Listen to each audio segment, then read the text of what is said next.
Charlie Jolly recalled straight into the starting 11 and scores the winner. You're claiming a tactical masterclass for that, surely? No, not at all. It's like I've said to you many times, it's about the players.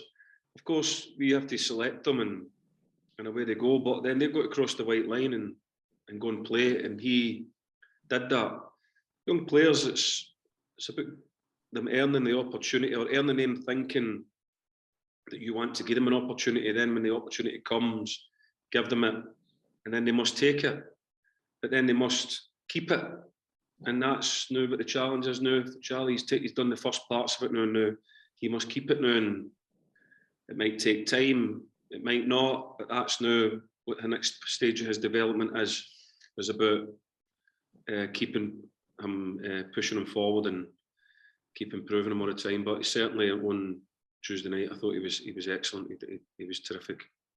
I heard Charlie talking after the game as well about the whole process of when he heard he was going to get recalled and then coming back and of course playing and starting the game. How impressed were you with his professionalism over those days? Not really surprised, because when you give them the opportunity, you think that they have all the attributes to go and take it. You don't put them in if you don't think that they're ready. He's done enough to suggest that he deserves the chance. When we could find it for him, and the chance came, and he went, we gave him it, and he did great. So no, he was ready. We felt he was ready. Of course, you don't know until they go out there and they perform. He certainly went out there and performed, and I'm really, really pleased for him. And it shows all the young players at the club that if it doesn't matter what age you are or what level of experience you are, if you're here at the football club and we think that you can make an impact, we'll play you. As you say, he thoroughly deserved the opportunity, but how much of recalling him was down to A, his own performances, but B, thinking about potential changes after the nature of the Leyton Orient performance?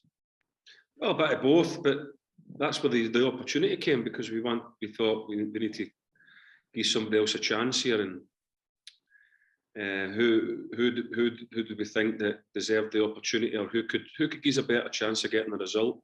And it was Charlie. So that was really about how complicated the process wasn't. It was just one of them that we have a lot of faith in the young players here. They're here to try and become Tranmere first team players, and we look for the opportunities to play them and make sure that in between that time that we try and make sure that they have enough of a learning experience to go in and do themselves justice. And that's what's good about it, that the other young players now can see that we are prepared to play them if we think that will give us a good chance of getting the result. And just on that time between the Leyton Orient and the Oldham games, can you give us an insight into the talks that you had with the squad? Were there any honest truths said, or was it all about trying to put it behind you as quick as you possibly could? We just got on with the process. If there was something that we needed to say, we would say it. We were very honest with each other. If there was something that was needed to be said, there's no doubt that we would have. But it's all about supporting the players. It's not about sort of going in and falling out with them and fighting with them. It's about getting them back to what we know that we are, and getting them back on the basics and getting them performing again. That's what my job is. It's not to go in there and fall out with them.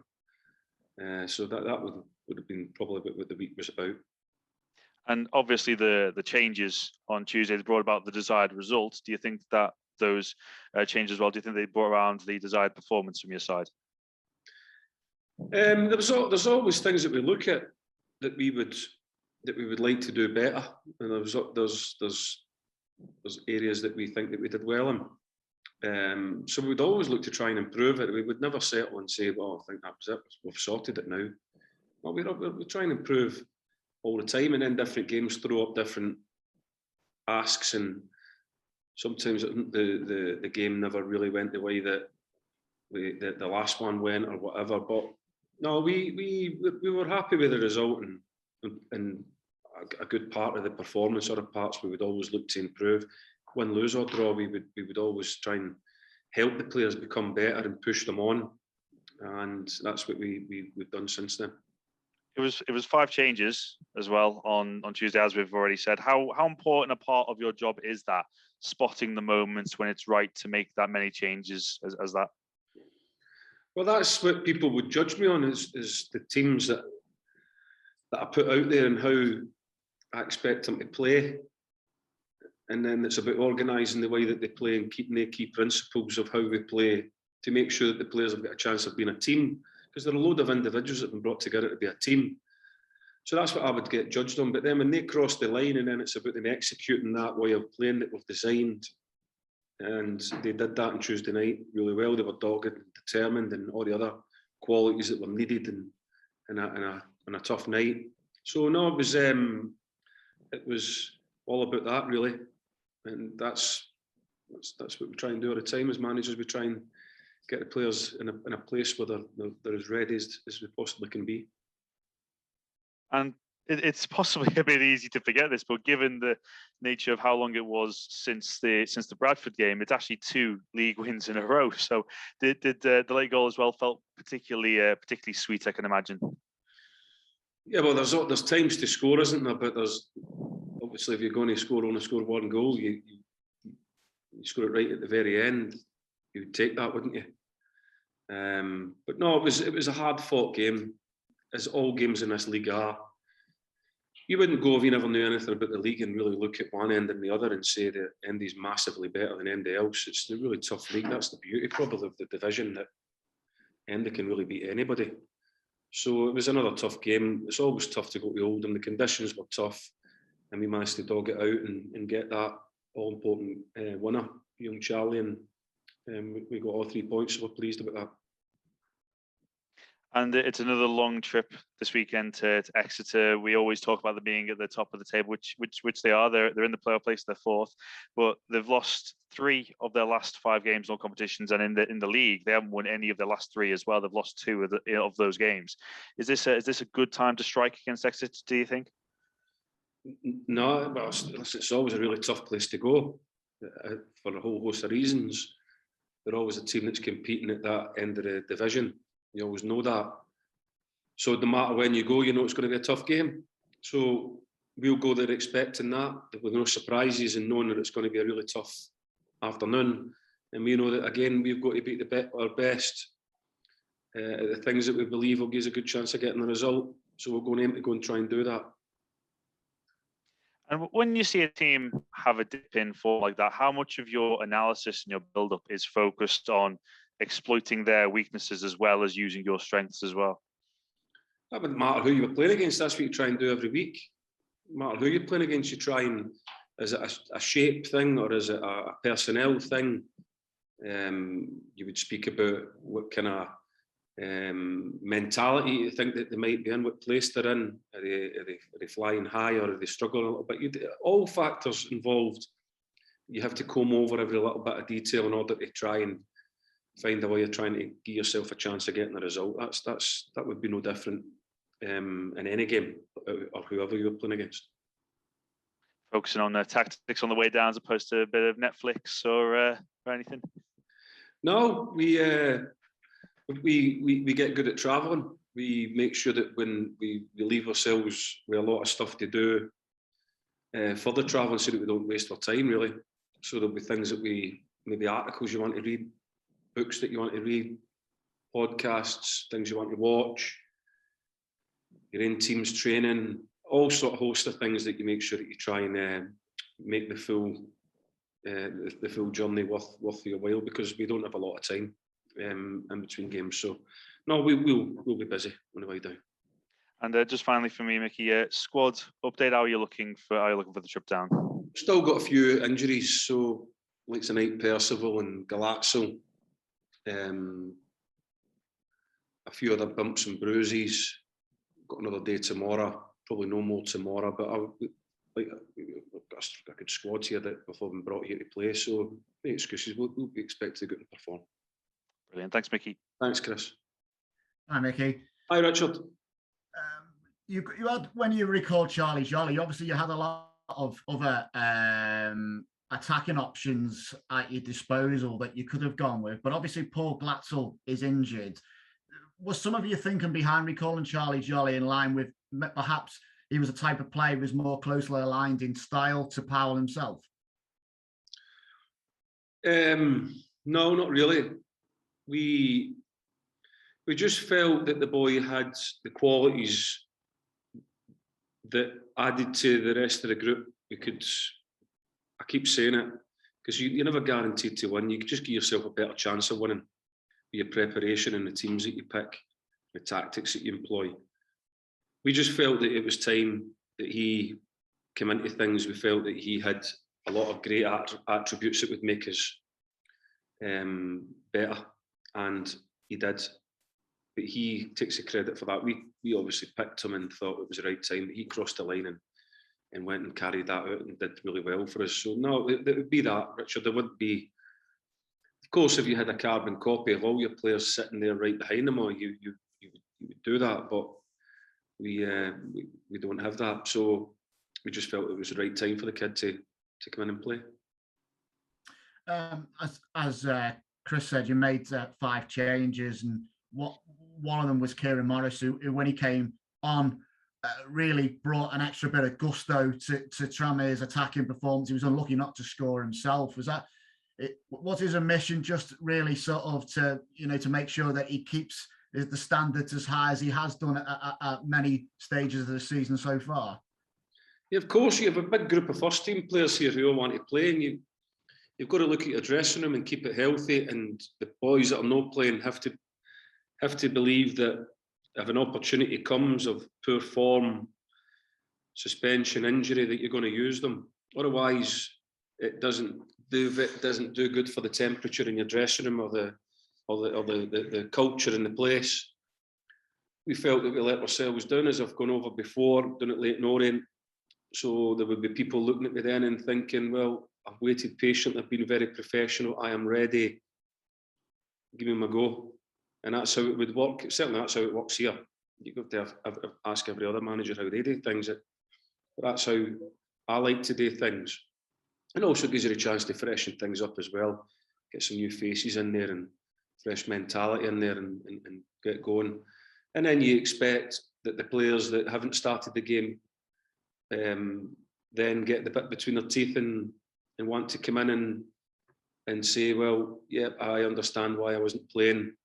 And I'm coming back to into the team to do the things with the qualities that you knew that I had.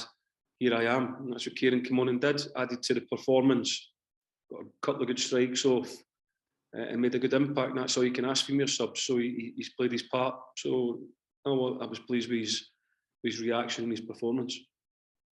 You've already spoken about how there's obviously areas that you'd like to see the team to improve in and will need to improve in to sustain a promotion push.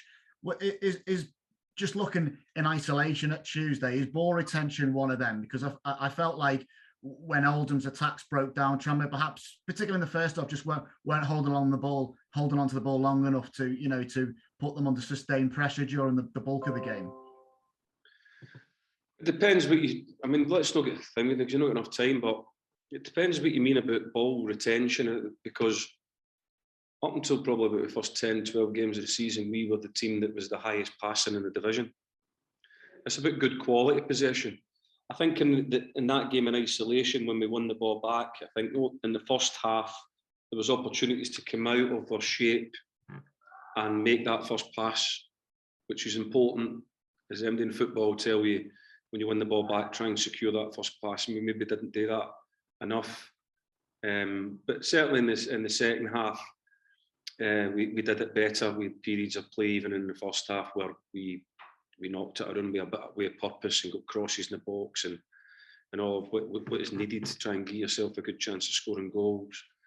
But you've got to always remember that there's 2 different systems playing against each other, so they have more players in an area of a pitch that you have. So you have to accept that, because the systems or the fall of the ball makes that happen. But then there's areas of the pitch, like the players did all night on Tuesday night, when it came into the packed area that we had from our system, they were very aggressive at winning it back again, and they turned them over more than we have all season. So all season was the highest amount of turnovers that we had all season. It was the highest number of shots and shots at goal that we had all season, and it was up there among how many crosses we've ever got in any game we've played in. So there's things that you have to look at, and not just look at ball possession. You have to look at what you do with that. And then, of course, the most important stat is the one that on Sky is at the top left-hand corner. It's called the score, and we won that one. So we're pleased about that. But no, there's a whole host of things that we want to improve in our time, but we just want to just keep winning games of football. Of course, any winning game from home in this league is a good result, as are draws. It's two league wins on the trot then, but it's sometimes, you know, obviously you've made changes after Orient, and people can react badly to that result and be a bit knee-jerk. Do you find now yourself that just in yourself as a manager, a little bit older, a little bit wiser, that you're more philosophical after something like a heavy defeat like Orient? Yeah, you've got to be, and then you've got. I know, I have an idea because of the way that the process that we have here. I have an idea of what we've done well to win. I also have an idea of what we've done to lose. And if it's individual errors, if it's not a structural thing and it's not a tactical thing, I will know that. So you can't blame every goal on the structure or how we were playing or the shape of the team. Sometimes it can just be people being human beings and making mistakes. So we'd look at that. If what we would do as management, we would look at it and think, well, if it's structural or is it an individual thing, then we have to go and work with a player in order to try and get better at that if it happens all the time. But it wasn't anything particularly late in Orient that people have been doing all the time. It was just a couple of individual errors and a penalty kick that was, if I get a penalty kick like that given to me this season, I'll be delighted. But it was just that, really. It was a bit of set play and our organisation chasing a game at the end. So it was a bit of that. But we never played it the way that we wanted to play, and we weren't good enough on the day to try and get a result. But you would just come away from it and bring the players back to basics again and try and go and get a result in the next game that you play in. Just final one for me then. Glatzel and Knight Percival both out with hamstring injuries, I think you said. How bad are those injuries? What sort of timescales do you think we're looking at for both players? I'm not sure, but certainly minimum a couple of weeks anyway, minimum. But then it'll be up to how quickly they heal. Everybody's different. Knight Percival's maybe a wee bit longer than Galatzo's. That's what we think at the minute anyway. Okay, thanks very much, Micky. Good luck. Richard. Yes. Hi, Micky. Hi, Anne. No lecture for me this week, but I've got a couple for you here, if you don't mind. You've spoken about framework at length with us this season, but how important will it be to eventually nail down some sort of consistency with the framework? Well, we have. It's about executing it. We know what we're trying to do with the ball when we get it. We know what we're trying to do when we get it to somewhere who's supposed to go and support. We know that. We work on that all the time. That's never changed. It doesn't matter what system we play in, we still have the same principles. We still have the same principles when we don't have the ball. We have things that the players know because they're a team. We know that we have to do certain things or look for certain things within the game in relation to the ball or the guy we're playing against or the area of the pitch, about how we're supposed to act as a group. But they're human beings, and sometimes things don't go quite the way that we want them to go, or the players that we're playing against produce a bit of magic that happens in football. But no, we're pretty happy with how we have set out the principles, and I'm content in knowing that the players know what we want to try and achieve when we have the ball. What it is about now is finding the quality and the consistency of doing that more. And then, of course, when the ball goes into the 18-yard box, getting on to the end of more stuff or showing their quality when we get it in there and go and score some goals, and then vice versa, everything on the opposites defensively. So now we're pleased with where we're at as a group. And you played 4-4-2 against Oldham in midweek. What was your assessment of how that worked for you? My assessment of that would be is that's how we kicked off. I don't really think about systems as in, because we don't then run about for 90 minutes in a 4-4-2. We played with a right-footed guy on the left-hand side in Hawks. We would believe that he would come inside, and then we would get people on the outside of him. So we took into account which system is that. But we want to play. We think that we give ourselves a better chance of scoring goals if we, at the minute, play with 2 frontmen. We don't think that we have a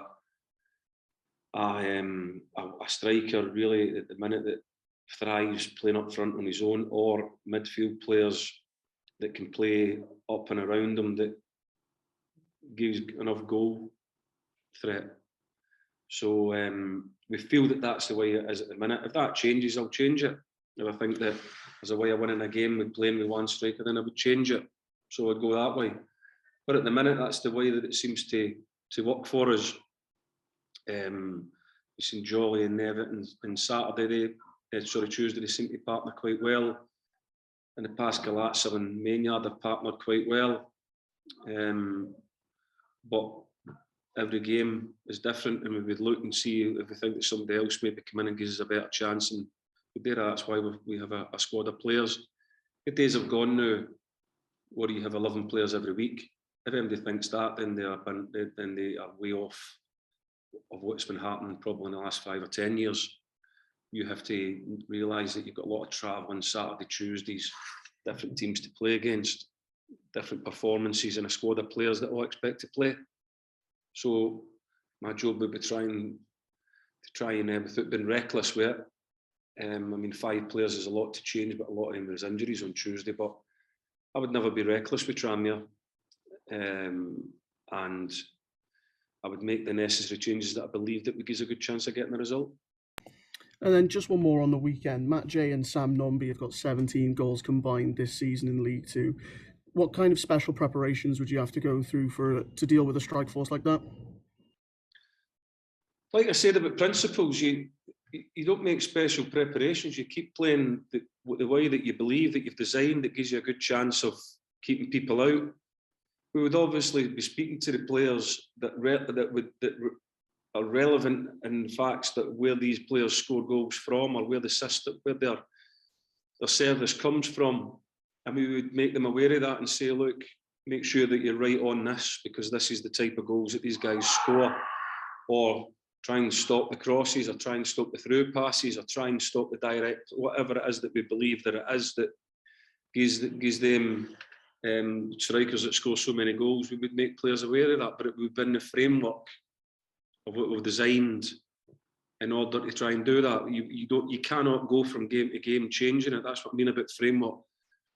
That's what it is. It's a framework to work out of, because if you keep changing it and moving that framework around, or come in one week and say, well, listen lads, I don't want you to do this anymore, I want you to do that, you'll confuse the players, and then I need to know what you're going to do when you get the ball, and you need to know what I'm going to do when I get the ball, what I'm trying to do, so that you can either go and support that or help that happen. So we wouldn't change anything dramatically outside of the framework that we've always been working on.